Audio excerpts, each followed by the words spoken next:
This is another sign of the times, an analysis, and a commentary. With one intention in mind, to annihilate the state of Israel. This is Hamas' primary goal. In this truth, there is no confusion. I speak as first-hand witness on Hamas and their intention. My father is one of the founders of Hamas movement. I was there when Hamas was born. I was before Hamas was born. And as I said before, I will be there after Hamas is dead.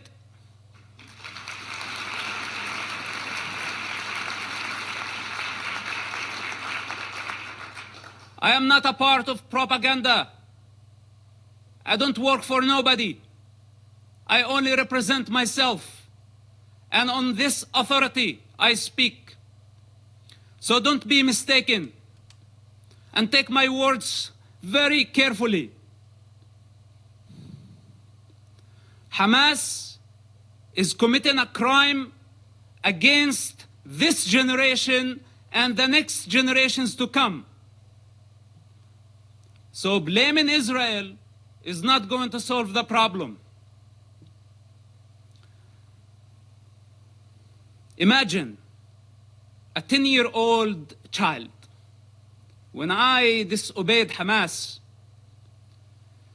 I was tied up to a post and I was whipped by Hamas top leader. And I don't want to mention his name because he's not worthy.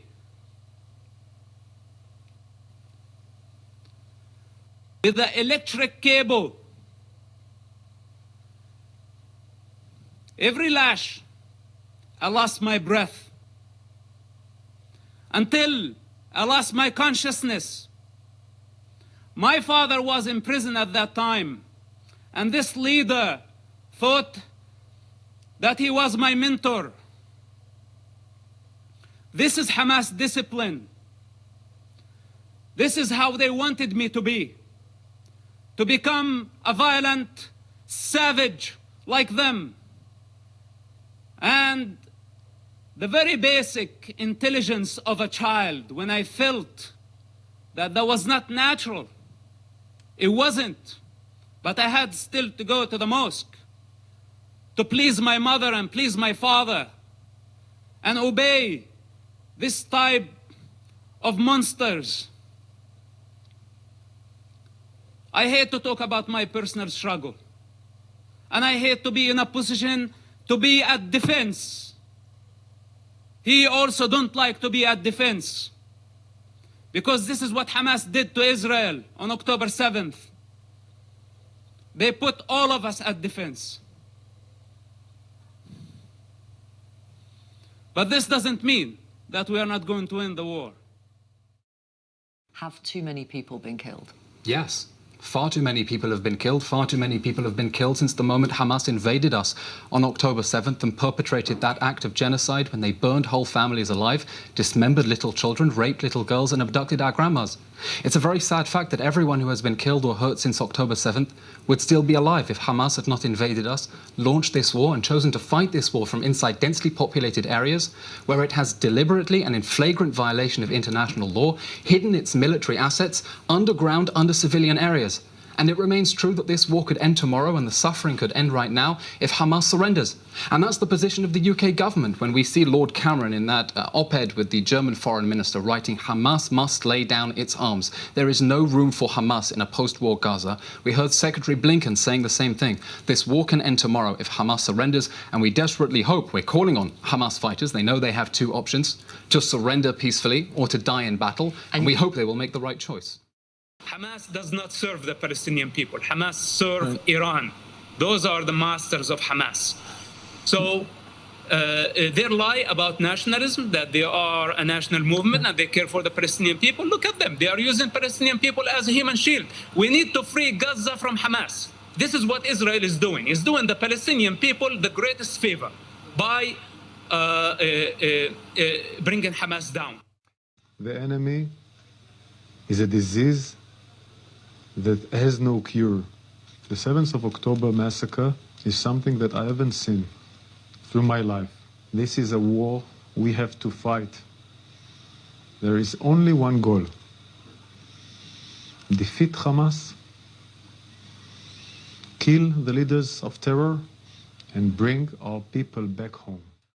You know, messing with a nuclear power, the most powerful country in the region, a country with a trauma, great trauma from the past, with a memory of a Holocaust and all the Nazis did in the past century. They opened the gates of hell on the Palestinian people. This is how irresponsible this group people are. You know, that they are willing to actually sacrifice many Palestinian children, the entire Palestinian people, and use them as a fuel to just achieve their ideological agendas, their religious agendas. They are careless. They don't care for the human life. We have to separate between what's so-called Palestinian cause and Hamas cause. Hamas cause is a sick one. It's coming from the pit of hell, you know, and they need to be removed from power. This is my message as an ex-Hamas member, as a son of one of Hamas founders, that enough of this. If we don't stop them now, the next war is going to be deadlier, and only God knows what will happen next if Hamas is not finished as soon as possible. Jeremiah chapter 47. This is the word of Jehovah to Jeremiah the prophet concerning the Philistines before Pharaoh struck down Gaza. This is what Jehovah says: Look, waters are coming from the north.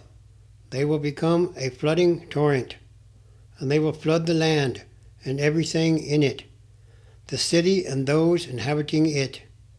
The men will cry out, and everyone dwelling in the land will wail at the sound of the pounding hoofs of his stallions, at the rattling of his war chariots, and the rumbling of his wheels.